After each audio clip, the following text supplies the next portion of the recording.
Good morning. It's Thursday, April 9th.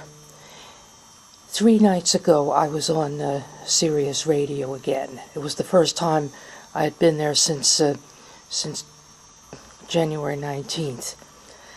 My topic was present-day malice, its connection to the Passion. Since we're into Holy Week as of this moment, we look forward to Easter joy and celebration, but don't forget that before that Christ was maliciously tortured and was killed. So I cited specific incidents within Christ's Passion in which he was maliciously teased and mocked, not to mention greatly tortured.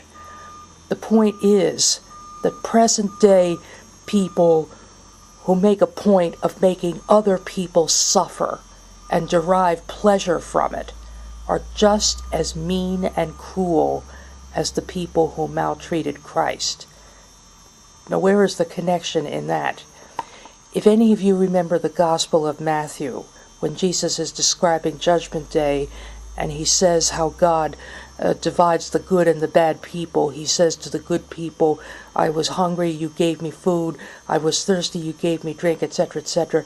And the good people ask, Lord, when did we ever see you badly off and give you assistance? Christ's answer is the connection. Whatsoever you do to the least of my brethren, you do to me. However, that adage applies to acts of malice as well as acts of goodwill. So that means that people who make a point of making other people suffer and derive pleasure from it add to Christ's sufferings. They are also maltreating Christ all over again. So that's really something for people to think about. I also spoke about the consequences that would result. Because even though Jesus didn't react to people teasing him, they tried to aggravate him, but he remained passive. They did not give up.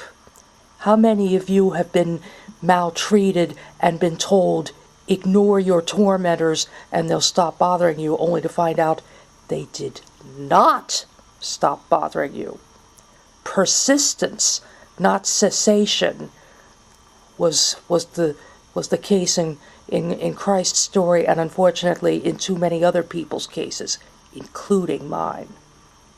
We also have to remember that even though Jesus said, Father, forgive them, they know not what they do, that did not mean that the torturers, executioners, and mockers watched him die and then just go home as though it were the end of just another day.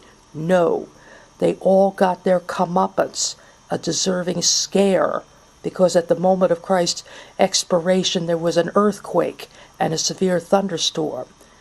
Also, those malefactors' deeds, and in some instances their names, were all put on record.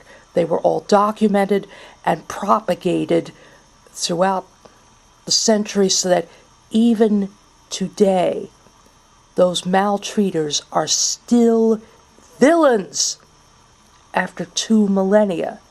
So what does that mean in the present? It means that present-day malefactors have some instances, their names and their deeds recorded, put on record, so that they run the risk of being remembered unfavorably. And also, later in life, their children can be the next generation of bullies, so that the parents will receive complaints and have to take action and be deservedly haunted by their own past atrocities. You may have heard me speak of this before, about penalties to be paid when least expected. It's even worse when people maltreat others and good people who end up being witnesses do nothing to intervene. So as you celebrate Easter, remember that we all put Christ up to being executed, which is why in the lyrics in the spiritual "You Were You There," We asked the question, were you there when he was crucified, when he was nailed to the tree, when he was laid to the tomb? Oh, sometimes it causes me to tremble. Well, we deserve to tremble because we put him up to it, and we're getting an attack of conscience.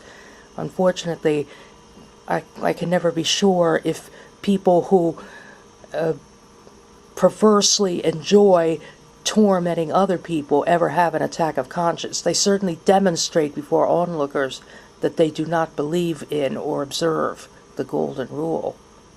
So that was what I talked about in my second appearance on Sirius Radio.